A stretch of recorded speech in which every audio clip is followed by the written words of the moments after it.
Good morning and welcome to the Entrepreneur's Journey.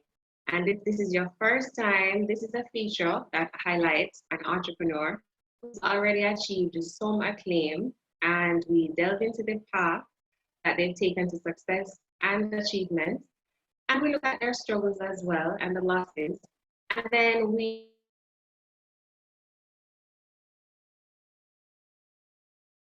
rode the waves of victory along the way. My name is Kira Walters, and I've had the opportunity of sitting down with quite a few of Jamaica's present and future entrepreneurial giants. And I think this feature started around 2013, 2014 when JBDC launched its island-wide mobile business clinic. And we were taking our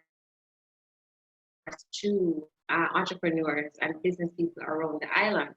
Now, with the world shoved basically into the digital space, we have taken the entrepreneur's journey online. Today, I think, is our fourth episode. And today, we will be looking at Stephen Steele's entrepreneur's journey. Stephen Steele is an accomplished businessman, proven in entrepreneurship and leadership. He is also a sportsman, playing tennis in his younger years and still involved in the sport, and also a real estate and investment junkie. Stephen, welcome to the entrepreneur's journey. Good morning, Kira. Thank you very much for having me. I don't know if I would call myself an entrepreneurial giant, irrespective of the success. But we're just trying. We're just trying to do the best that we can and move forward in the best way that we can. And if me talking about my story can inspire somebody or help them move forward, also I am all game. That's the whole idea, Stephen. And my last guest was Marcus Scott last week, and he is the reason why I'm referring to you guys that I'm speaking with as giants now, because he reminded me that micro doesn't necessarily mean small mind and small thinking, but it's more like a daily story where the small micro business uses that stone and slews the giant. And I know you have a story like that that we're going to uncover in terms of the industry that you're in and how you shook it up. So before we get into that, slew and that sort of thing, I've had some successes and we give thanks, And the most important thing is to try and maintain that mentality, which has and all of the things associated behavioral characteristics that have resulted in our somewhat successes and maintain it, because of course we have much further to go. The road is not even near it completed. And it's a journey. It is a journey. It is a journey, and there will come a point in time where my partners and myself pass the baton on to another group of great individuals, and hopefully the journey will continue in a steadfast fashion. Exactly. I love that you mentioned, leaving something, building on something rather, not just leaving, but building on something that is to extend beyond yourself and the proprietors of this business. So now let's talk about the business that you are running now. iPrint Digital Jamaica, iPrint Digital Limited rather. Tell us about that business, what it does. Well, we like to think of ourselves as a branding agency.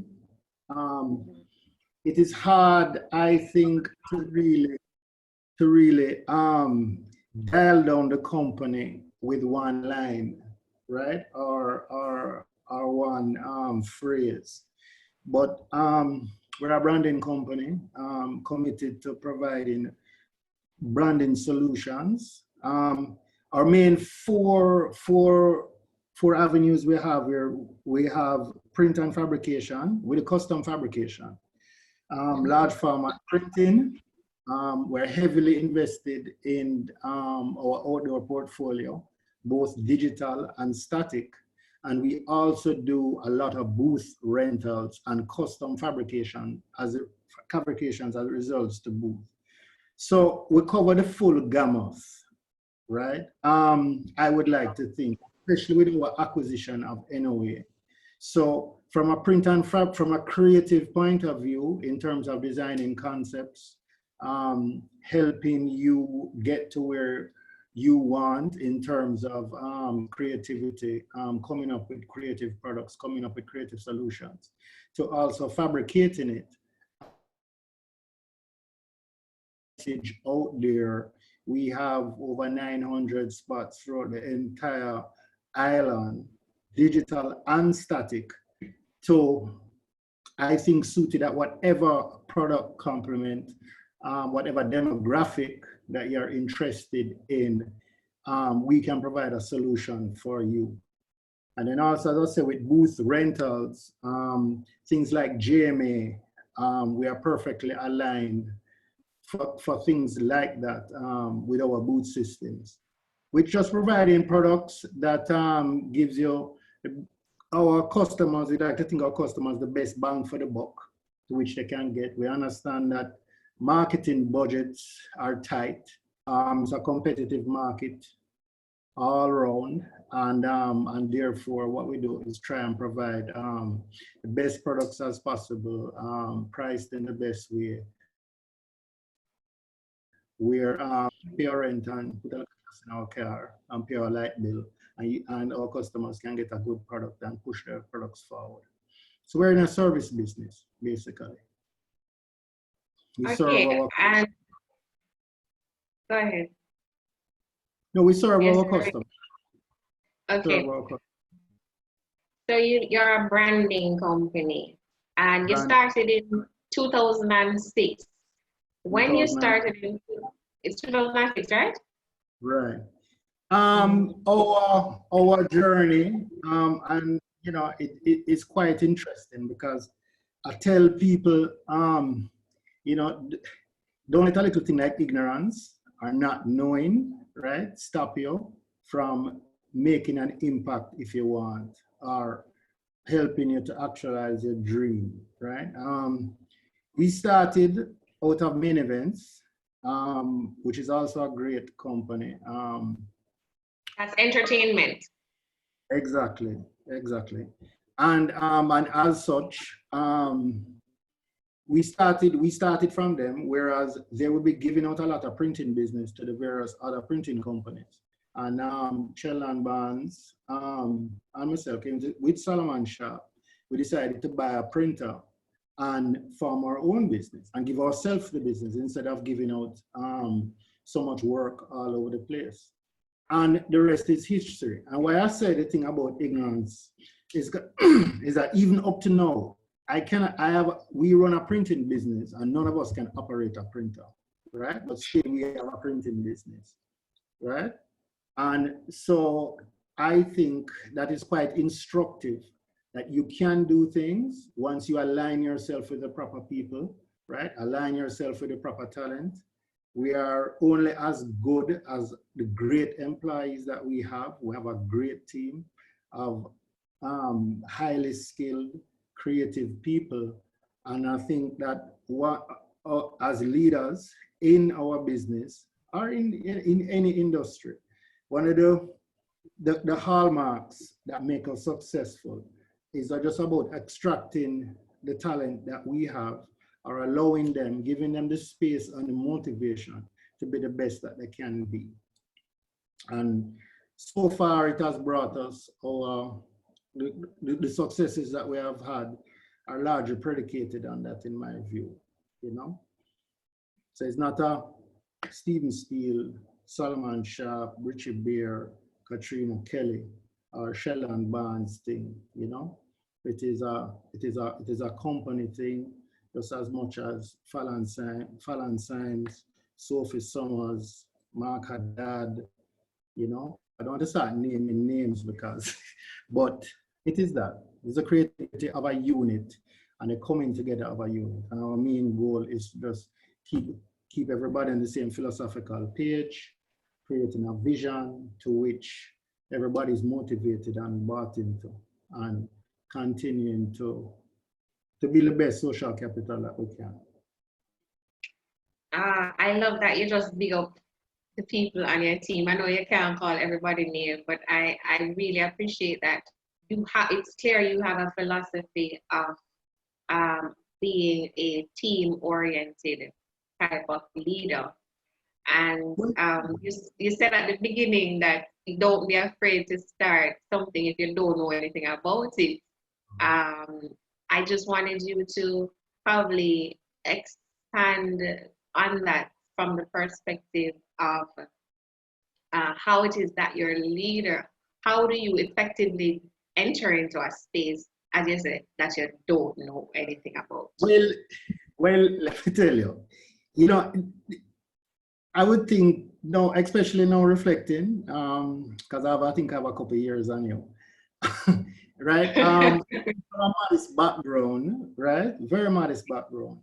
You kind of live it, and like I've tried personally many different things, from cook lunch business to delivery business to distribution, importation and distribution type businesses. And so I have gone through the kind of sole trader experience and moved to the partnership experience. So I've seen the value, I've lived it, right? The value of aligning yourself with great individuals that can help you reach places collectively that individually you cannot reach. And that is a very important part, So I've seen the value of partnerships, right? Allows you scalability, especially in terms of network. That is massively important in all different fields in terms of acquiring capital. I can see the benefit firsthand from the one-man band that makes all the decisions, the limited, I don't want to say intellectual capacity, but the limited outlook then. I think sometimes you compromise time in terms of decision making when there are more than one, when more people are at the table. But one thing though is that because any decision that comes there has to meet a certain intellectual rigor and a certain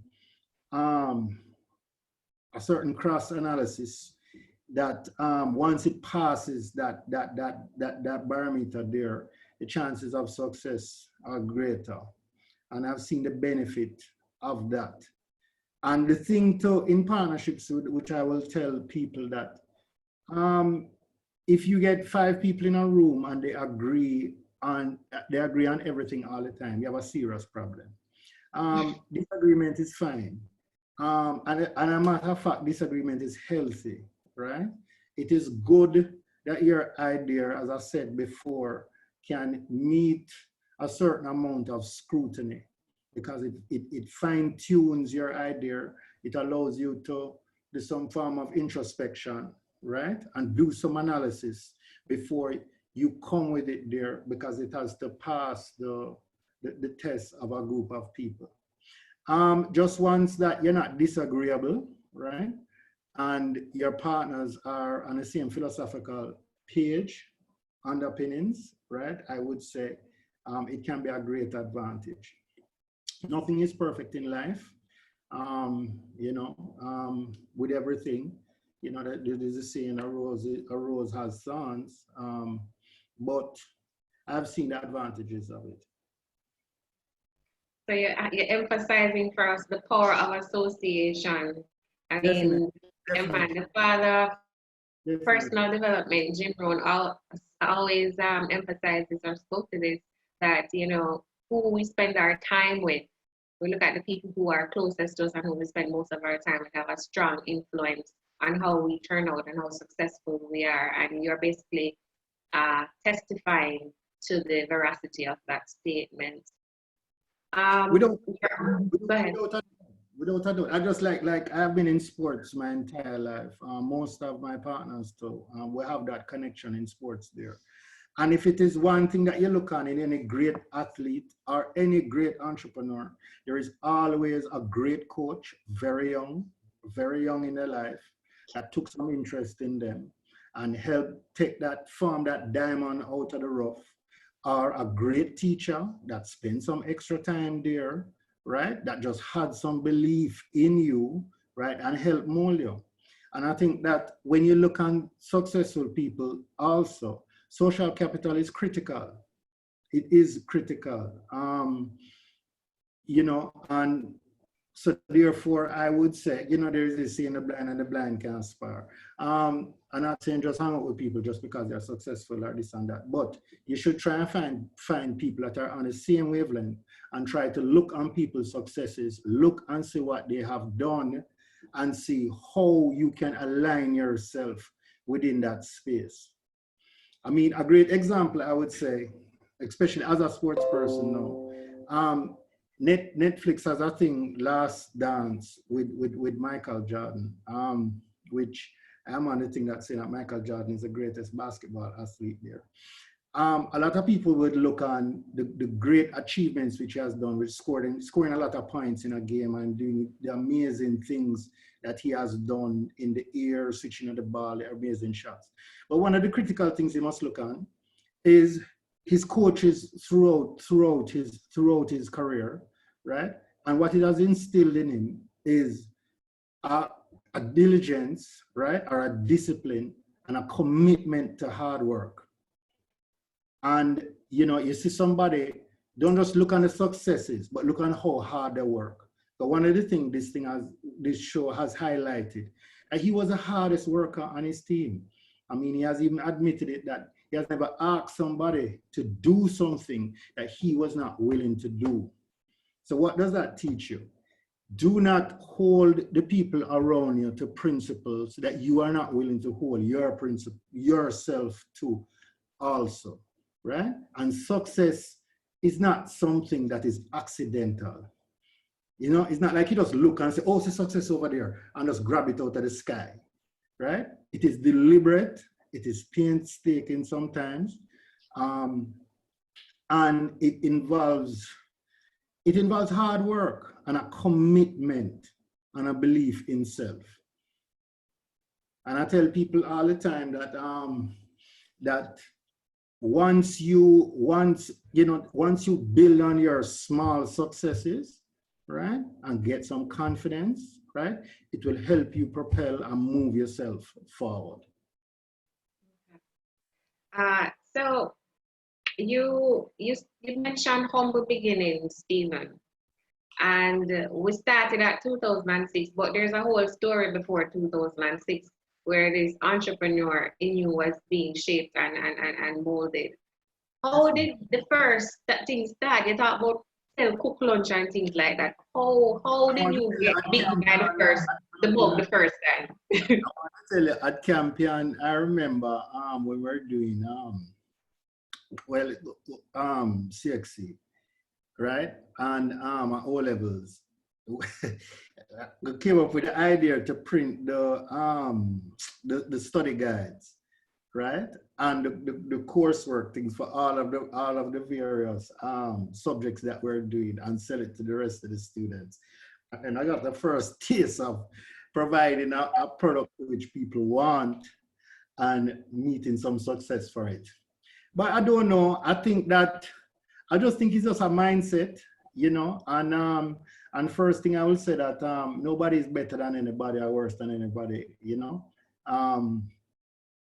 you don't have that mindset, if you don't have that drive, I don't think you're no lesser a person, and think, it's quite fine to be a great number to somebody there too. So I wouldn't rank it there, but I really just think it's a mindset. It really is a mindset. It's just a way of thinking, just wanted to make a mark, wanted to make an impact. Of course, there's an economic motive. I think humble beginnings is a primary driving force there. because you have economic constraints. And of course, we're going to business to make money. If you don't make any, if I mean, that is the primary case there. If you don't make any money, you will not be successful on a sustainable basis. So it has to be grounded in economics, right? But with that, you know, it's not an inordinate self-interest to the detriment of others, you know. There's this saying that you can build on generations before you. You don't step on people to push yourself up. I don't think that is necessary, you know. But so the economic motive is definitely there. You know, many people have done great things from having chips on their shoulders also too. So it is, I think, just kind of looking on your situation, right? Even turning negatives to positives, right? And just see how best you can do that, you know. But it is a mindset. It is a mindset. A mindset. Yes. Mindset. And So, also, all right. and also, let me tell you, it takes risk and it takes luck, right? And my mother, God rest her soul, was a supreme optimist. You know, she always was a half is glass full type of person, and I guess, you know, being true to her, because she has had such an impact on my life that if I think any other way, it is just impossible for me to think any other way, you know. So I mean, even in the times where we're in now, where you know, I mean, it is just unbelievable when you wake up. The mindset is to see how we can turn this around and make the best of it and come out of it stronger. Is there any point in the journey, whether in the early days or in more recent times, where you would consider that you failed? Were there any of the projects that you started that you failed at any point in the journey? Oh Lord, I feel like many things. I think sports kind of prepare you for that. You know what I mean? You know, I have lost matches where I've thought that I've done everything right, go to bed on time, put in the necessary work, put in every single thing there, work as hard as possible with my coach that I could, whereas I could, and I still go out there and lose. I've also won some matches which I thought that, you know, I could have been better prepared, and that is just life. You know, you just have to just get up and come back again. You know, so there's nothing wrong with failure. Nothing wrong with failure. I don't think anybody should be afraid of failure. I was looking on the Spanx girl, and I think that is a great thing for anybody to look at her story, and especially as it relates to failure, you know.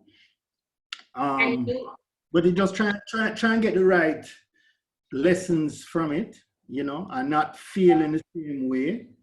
I think that is instructive. If you're going to fail in another way, you know, and you will start winning. You will start get successes. And Can success you is contagious. Sorry. Yeah. Can you identify, or can you pick one such moment that stands out in your mind where you would have really learned something significant because of how impactful the failure or the challenge was?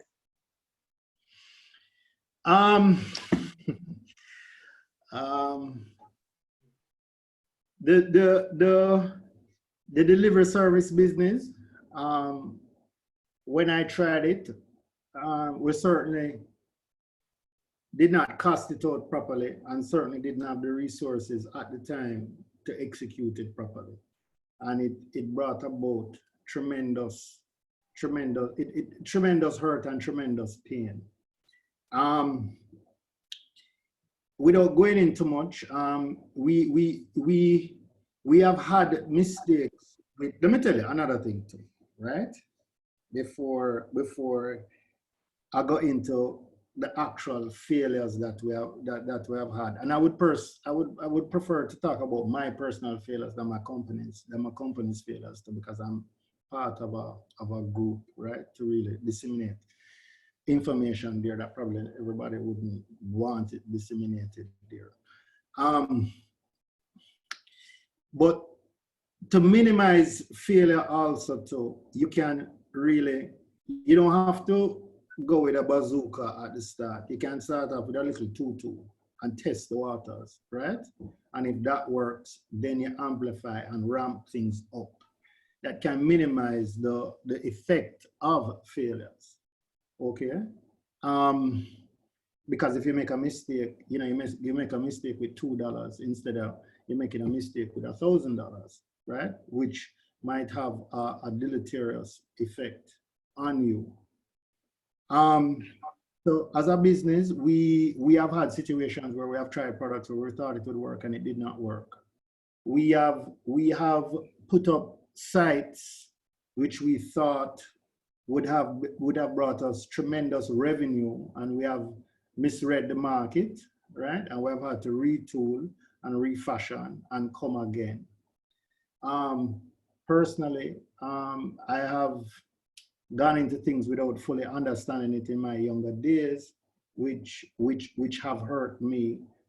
I will give you an example. Like you talk about investing and trading. I remember, I think it was 1998 or 2000, yes.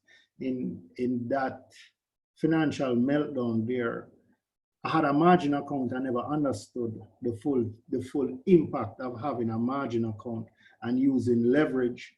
And when you're trading leverage and when the market starts to go south, the impact of it. So therefore, what happened to me is that I saw a lot of my positions, personal positions, wiped out within a short period of time. And it was tremendous pain there. And what I've had to do now is use that experience there I remember using that experience to really get myself up to date and fiscally and financially, right?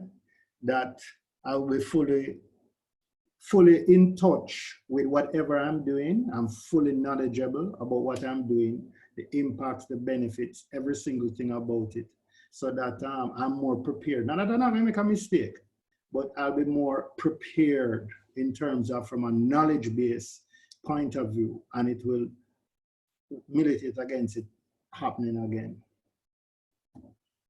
So basically saying you've learned how to make your risk more calculated. Exactly. Because sometimes you get emotional with things. Like somebody comes and say, oh, come and do this. Oh, yeah, something good. Look at this, into it, and we go and do it and this and that. But you're not really thinking about, oh, have I really worked this thing out? Have I really thinking in case this happens, what am I going to do? What are the cost benefit analysis here? Have I done this? Have I adequately done this? To mitigate some risk. And see, this happens, this is what we're going to do. This is how I'm going to prepare myself for that. And those are the things that that I think that if you do that there, because I mean, the juices will start to flow, and emotions get involved, and sometimes the emotions override reason. Okay, so all right, quick reflection now. Comparing yourself when you were just starting the early days, scale of 1 to 10, how risk happy or open were you? 1 to 10. 1 to 10. Sound like 11. No, I'll still take the risk, darling. I'll still take the risk. It's just a lot more calculated now, and just the way the risks that we take. I don't think that I will. You're talking about a time where you had nothing, so you weren't thinking about protecting anything because you have nothing. You gamble everything basically. You go all in. It's nothing. You know what I'm saying? So that is a kind of different mindset now, and you have to understand too that that when we sit down and deliberate, we have 100 employees, we have 100 families. which is not something to be taken for granted. So therefore, every decision you make impacts people, You right? become a steward now. Exactly. And you have to be serious, take that responsibility serious with us seriously. As you know, it's not a joke. It's not a joke. I never taken for granted.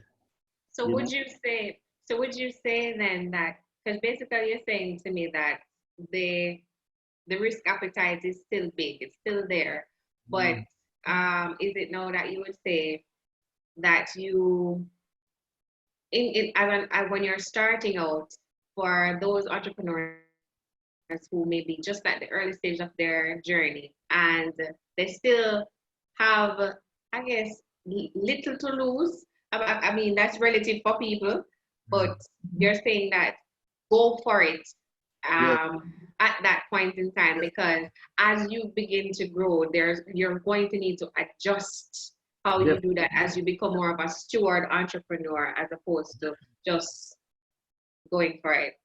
definitely, definitely. Swing for the fences. Swing for Yeah. the fences. Because You have some of less them really responsibility. timid You have right less at first, you know. responsibility. You have less responsibility. Yeah.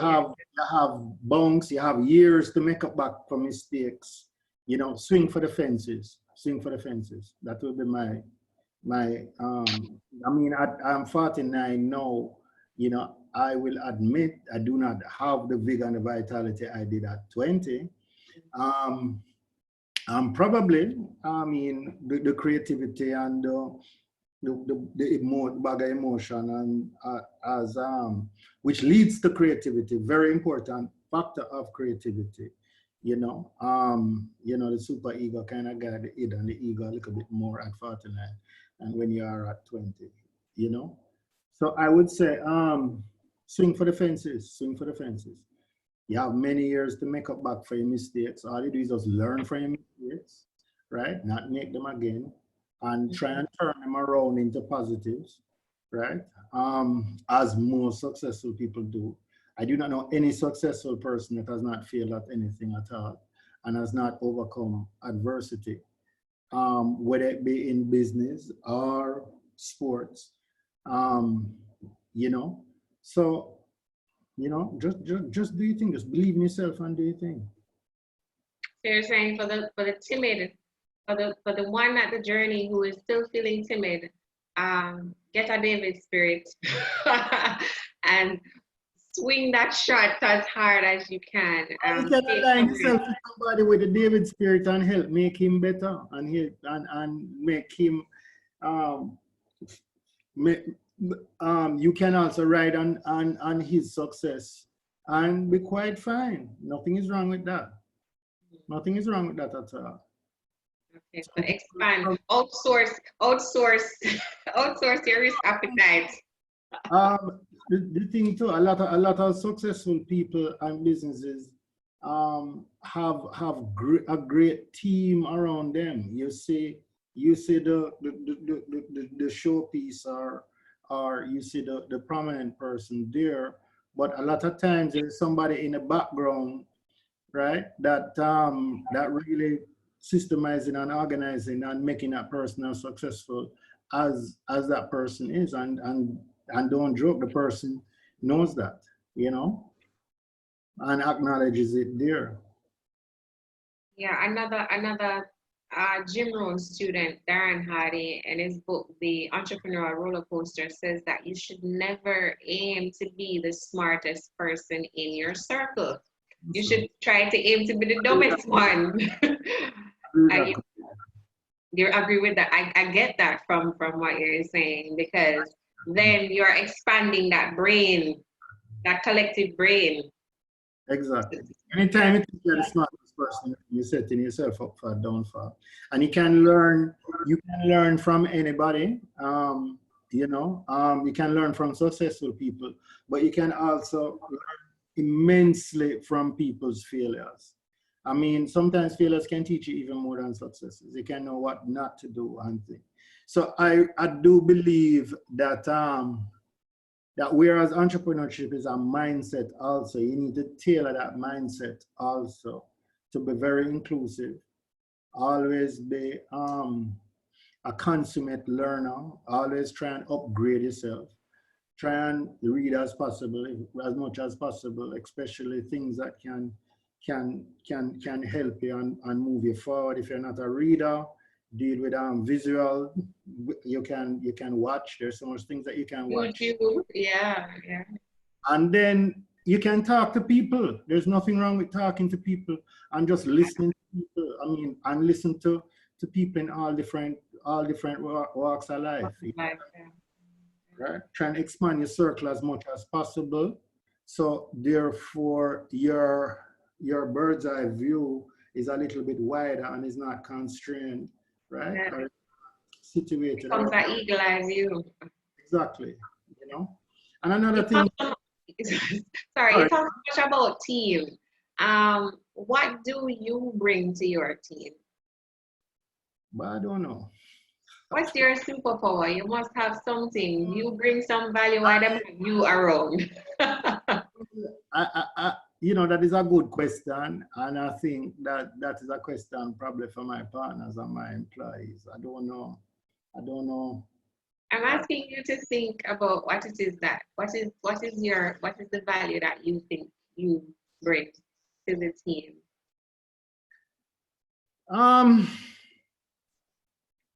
As I say, look here, I'm not a big up myself type of person. It's not about big up. Yeah, it's about acknowledging who and what who you are and what you have to offer. I bring a mindset. I think I bring a certain mindset, right?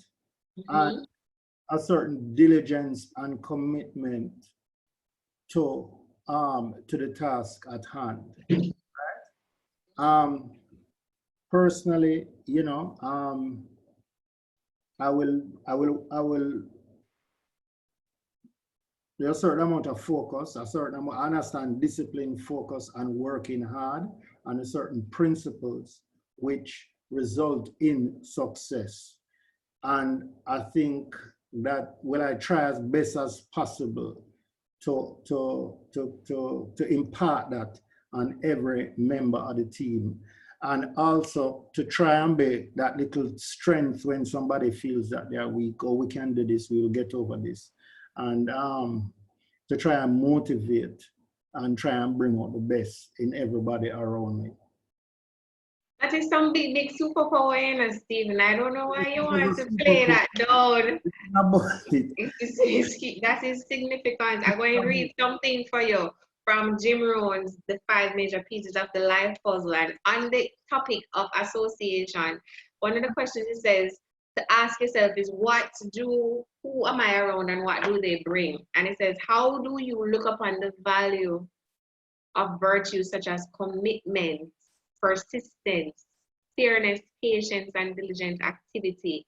What makes their advice, opinions, and counsel valuable? Those are things that you just said. So those are very highly valuable and needed qualities that you're speaking to. And on another point of humility, humility is not keeping your strengths and good attributes and not talking about them, but it's being able to speak to them and also acknowledge that you have weaknesses too. So just as readily as you can speak to what maybe you're not so good at, you should be able to speak quite readily about what it is that you have as your unique value proposition, Mr. Branding Steele. That is true. And the thing is that I have great partners, eh? Yes. And I kind of learn humility from playing a sport, too, because anytime you get ahead of yourself and you get too cocky, you will get hit off of your block. You know what I mean? And so that is a learning experience. I think sports can be a great learning tool, a great teaching tool. Just that way, just try and learn the right lessons from it. And you don't have to be a great champion, or you don't have to be a great thing there, but there's a lot to learn. There's a lot to learn in other things too, but it's just one of many things that you can learn certain principles from. And as you speak to that too, you really have to look into yourself, because I realized, and all of us realized early, that if you want to build a business, right? It's completely different from a hustling, you know. A lot of, Mhm. a lot of people talking the Jamaican saying that oh, we just run a hustling and this and that, right? And we have to you can start with that mentality, but you have to evolve, right? Because Absolutely. you need to bring something into a sustainable, right? Scalable, sustainable organization. You can have that same mentality, but you have to leave the mentality, if you know what I mean, right? Mhm. You have to transform that type of thinking now on a broader scale. You can be hungry for success, same way, and this, but now you have to have proper records, you have insurance, this, that, you're dealing with serious people, you have certain guidelines, certain protocols, things to deal with. You run a business, a completely different thing when you're running a business. Like when we started off with about 2,000 square feet with just 3 people. So now I don't even know exactly how much square feet we have, but it's thousands and thousands and thousands. And we have over 100 employees, and it's a completely different way of processes every single thing from running it. I've gone through a thing where you have 3 people and this and that, and you start get so much orders and say, oh no, we need an accounting system. No, we need some software. Like, this is getting crazy, right? They say, okay, we need an accounting department, right?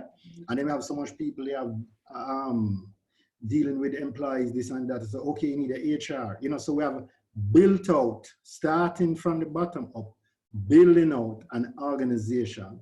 Then after that, we realized, my Lord, I mean, like from my sports days, you really are as good sometimes as your coach, just like sometimes as the teachers which have impacted you, right? So we went and got a business coach also to help us systemize and deal with our business. Saw the need to make that extra mile to do the things that we needed to do as an organization. But to go back where I started, you can't build a successful business, systemized, well running, without looking on you yourself. So you have to look at yourself too, internalize and say, how can I improve myself? What are my weaknesses here? If I am late, also I have to cut that out, right? Okay, if I am intolerant, I have to be more tolerant, you know? And all of those practices there, to make yourself indeed a better person, a fit and proper person. Also, if you are going to run a fit and proper or be a leader in a fit and proper organization, it just falls in hand. So you have to make sure work on yourself if you are going to lead people, and especially put requirements on people. Can't look on somebody and say, oh, I want you to give 110% and you're only giving 30. That's impossible, right? You're going to have limited success. You're going to be ephemeral, right? If you have to give 110%, if you want somebody to give 100%, if you want somebody to sacrifice, you have to be willing to sacrifice too, and that is the sort of thing there.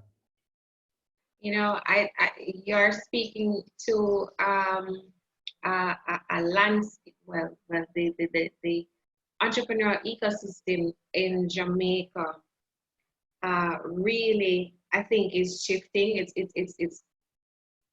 It's evolving. Let's call it that. It's evolving where we're seeing, I think, more of the people are transitioning from that hustler space that you're speaking to, and want and coming up with more sophisticated or ideas and concepts that require those kinds of corporate governance, those kind of systems and structures that you're talking about. And I love that you have said that even at this stage where you have acquired a huge merging with a significantly large entity yourself, at this point you are still of the presence of mind that you still need a coach, you still need assistance to get you in the right space, whether from the perspective and also putting in the processes and the systems to ensure that you are meeting the needs of your organization and the vision that you're creating for this entity. And I would love for those who are viewing who may be at the stage where they may be starting to shift and transition, or maybe they are in the hustler stage, to just note that, listen, it's not somewhere to stay. It's a mindset, is a continuous evolving process as you grow as an entrepreneur. It's not where you stay. Love that you made that point, and I just wanted to re-emphasize it. It is. So now that you have acquired national outdoor advertising, and you've merged, everything is now iPrint digital, or you still have the two different? No. In a way, well, we saw the value there. That's why we went after it, and I'm very glad that that worked out there. Can you share what was the compliment that you saw? Well, all right. When we had iPrint Digital, right, we were primarily in the print and fabrication side of the business, right? You need a sign, you need a vehicle wrap, you need window perf, you need all of this type of thing, right?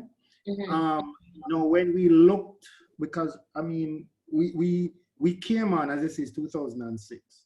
So when we came on in 2006, a lot of these companies, anyways, a 50-year-old company, right? Okay, and some of the others, great companies. So in terms of the outdoor space, right? Outdoor is a real estate business, really. And real estate is real estate. When you have it, you have it. You own a building in New Kingston, you own a building in New Kingston. You are there, you own it. So therefore, what we did was look and see where the market is going, right? Because these companies have been in this space for such a long time, and they have built up so much a great portfolio, right? So what we did was go straight. We thought the market would be going to digital. So we took a gamble on digital, and we started there, right? Going there.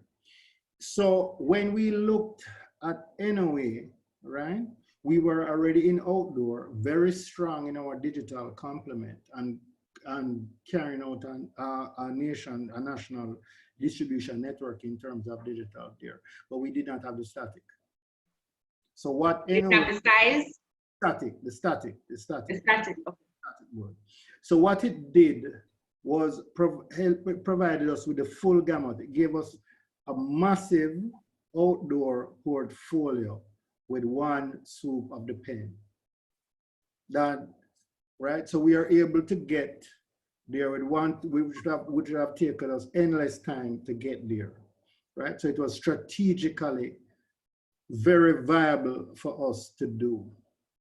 So now we have a massive outdoor portfolio, which in over the last two years, I would like to say we have built on and upgraded significantly. So we're not just sitting on our laurels. We're constantly innovating, bringing changes to the outdoor space.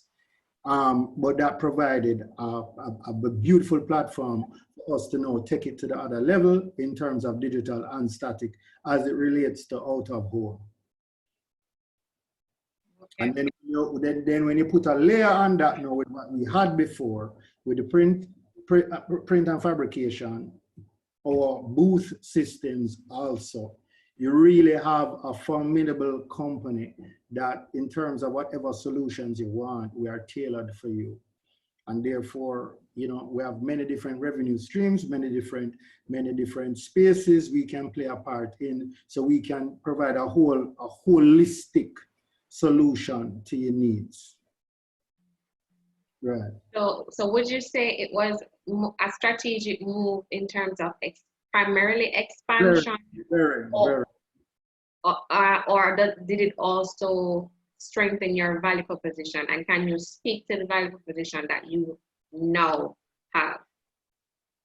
Yes, it was very strategic there, as I say, because and it really, I think it has strengthened our value proposition there, especially from the revenue side with recurring income, and then on the product side, which the full, as I said, the full gamut we control here, and I think it makes us more nimble, especially with what is happening now.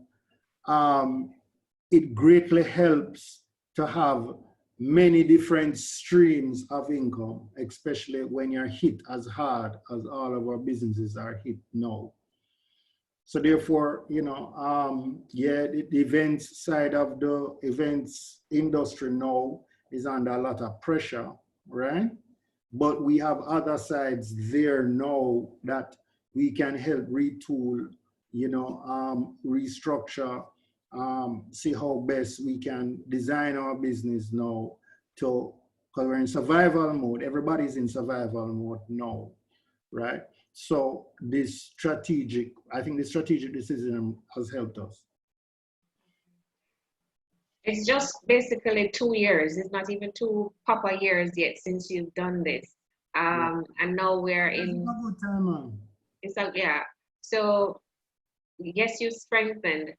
What is the reality? How have you been impacted by what's happening now? I know you say you're in survival mode, but help us to understand a little bit more what is happening in Jamaica with the pandemic, how it's affecting you guys. Right. Well, I am certain if you get 10 people here, all of us will say the same thing. And no, you have the actual economic impact, but you also have the psychological impact, because most of us as businesses, we were in January, right, or February, on track to have the best years in business. And that is very hurtful, right? Yeah. When you're on track now, and a lot of business people have made expansion decisions, which at the time were very good decisions, right? You saw blue skies or blue water, and you said, "But this is the time to run with it, and go out there." And it was viable, proper decisions there.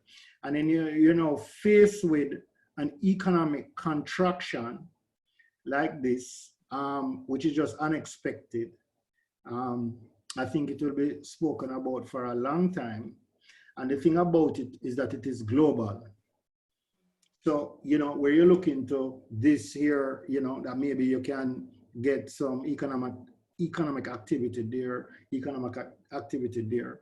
Everybody is hit with this thing, which is just as a result of the measures that the government has had to do from COVID, has brought on serious economic contraction.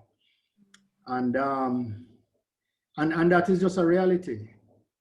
And the things I will say is that, I sit down and of course, for a brief period there, you kind of mope and thing, and then after a while, you just have to just get up and say, okay, what are we going to do? How are we going to retool ourselves? How are we going to equip ourselves, work through our businesses, make the necessary measures to get us through this? So therefore, that when this passes, as everything passes, we will be stronger. And I just also want to say this. I think Jamaican people are very resourceful, right? And we understand the struggle. Like I tell people, that, in business here, it's like 3 or 4 decades. A lot of people say, boy, the country going to the dogs, and and doom and this and that. And yet still we have pushed through and overcome. And I think this is just another thing where we will push through and overcome. Jamaican people have been struggling for 30 years. There was a little brief time where we were starting to lift up. Now that is done, we're back to struggling, and we will see how long that lasts. But we are resourceful and hardworking people, and we will get through, I think. We are a resilient people. Yeah. How was your struggle? We understand the struggle. Yeah. And how have you reached out to your customer base to get a feel for what how has this been impacting them, and how you projecting that to maybe, I don't know, come up with any kind of solutions that could help both of you? Is there any, basically I'm asking you, how have you been responding No, to no, the? let me tell you, in every single way, in every single way, in every single way. Because I mean, a lot of our customers, we look at it as stakeholders, right? Not even Yeah. customers. That is the mentality there. And the cuts which they have made with us, we have understood. We have sat down, spoke with them, see how best we can work this out, see how best we think there. Because also, like everybody else, just like how we are planning for, hopefully one day when we will come out of this, everybody is doing the same thing, you know? So it is constant dialogue with all entities that we interface with, or deal with on every single level, right? Constant communication. And, you know, with this thing here, nobody has the answer, you know? And that is it there. Everybody's learning, everybody's just trying to make the best decisions that they can, right? With the information that they have, and trying to push through as best as far as possible. Nobody knows when this thing will be finished, when that thing will be there, what measures will have to take place on Friday, next week, Monday, or next week, Friday. You know what I'm saying? There is that uncertainty there, right? So you have to have as much dialogue as you can with as much people as possible, right? To help you get through this period. But get through we will. Get through we will. Most definitely. Most definitely. I heard you mention earlier that you promoting basically lifelong learning as part of the key success factors for any entrepreneur. What are you reading? What are the last few books that you've read? I have it right here. Yes. I'm reading this now. Range. Range. Who's that by? By David Epstein. Okay. What's that one about? Well, it is really speaking to you know that Jack Ma said that he doesn't want his child to be the brightest person in the room at 12 and 13, because the specialized learning that is required, right, at that time, right, kind of cuts down your complete view, right, and will inhibit your creativity, right? So range just really speaks to, there's a lot of, and I mean, it is interesting in speaking about it, right? Because there's a Tiger Woods thing there where, you know, at 8 or to say at 8 years old, he started playing golf, and the 10,000 hours of deliberate practice that requires proficiency in any field is necessary there, right? For you to be massively successful. So therefore, you're going to have to strip out all the other things, concentrate on this thing if you really want to be great, right? And that is the path to take. What he's saying in range is that people have done great things from not specializing that early, because it gives them the range and the experiences to use allegories or use experiences in other areas to help them in specialized fields. And sometimes when you're in a specialized field, you're so deep down and centered around this issue that you do not see the other things around you that can help you. The answer is right there in front of you, but you're just not seeing it because you're just bogged down with what you're dealing with, and you're so preoccupied with what you're dealing with that you just don't see it. So range is a type of thing that would say that, you know, to me, I get like, if my kid does not know, you don't know what you need to do, you don't know what you want to do at 18, 19, 20, you know, you have not conquered the world at 22, 23, it's fine, you know, It's fine. Just try and keep moving forward and try and be the thing there. So, and you never tell, you might have a broad-based perspective that might help you move very fast, very quickly when you do decide to do it. And it shows many different examples of successful people that have got that success late in life. You look at where he uses Van Gogh, and I don't want to bore you too much, I'll talk a lot of that. I see that you're really into the book. I love it. No, I read a lot. I read a lot. I advocate reading, right? Really, and I just advocate self and improving yourself. And it doesn't have to, as I say, I will repeat again, because I read a lot. I know people that watch a lot of documentaries, watch a lot of information on YouTube and thing, and it forms the same purpose as reading too. But Having really, someone talking to you. Yeah. Just sovereign learner. Sovereign learner. Okay. So Stephen, we are right on the top of an hour. I told you once we started to talk, the hour flies by really quickly. I was wondering, you know, if how I will be able to make the hour, but with you being such the interviewer that you are, you have helped me get through it. And you have a wholly more to share than you're giving yourself credit for. It's been very, very informative. It's very inspiring, and you've really, I think, stimulated a lot of thinking for those who may be listening and for myself as well. I wanted to ask you one last question, so make it quick, please, in your answer. But what is the vision for iPrint Digital now? As I said, it is survival mode there. We Beyond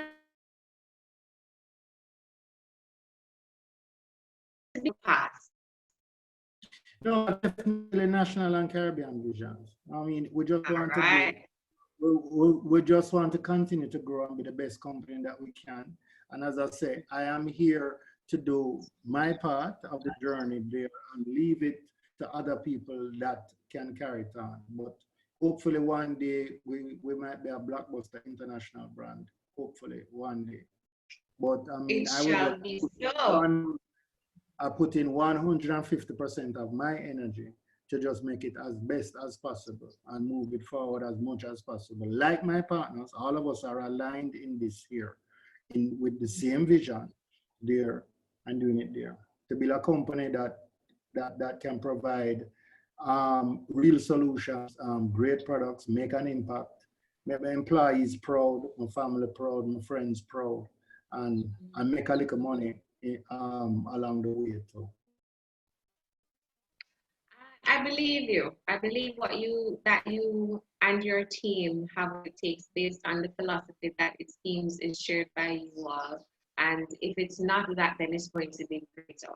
So I'm wishing you and your team, everyone at iPrint Digital, all the best in this time and for the future and beyond.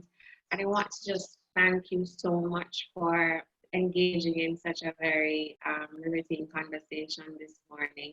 I know that we are leaving a small vision of a legacy here in the digital space, which I call Forever Land, for any aspiring, dreaming entrepreneur that may come upon it now or in the future. You've shared with us your key success philosophies. I've taken away that your network, your partnership, and your ability to identify people who share like-mindedness and who can form like this really synergistic pool is critical to success. Life learning, humility, being a steward for the entity that you are developing, and so many other things that you shared. Thank you for those lessons. Thank you for coming on this morning, Stephen. And for you who are viewing, Thank you for staying with us if you've been with us for the full hour that we've been talking on the entrepreneur's journey today, where we were talking with Steele on his journey. And I hope you learned something, you were inspired, you're motivated. And just want to encourage you to leave your comments. You can, they're on Facebook, we'll respond. Stephen might check it out and respond as well if you had any questions or have any questions that you want to leave on the Facebook page for him. And this recording, along with other virtual sessions that we have been having at JBDC, are available on all our social media pages on YouTube, Instagram, and Facebook. So you can check us out there. And I will see you next time on the Entrepreneur's Journey. Have a great day.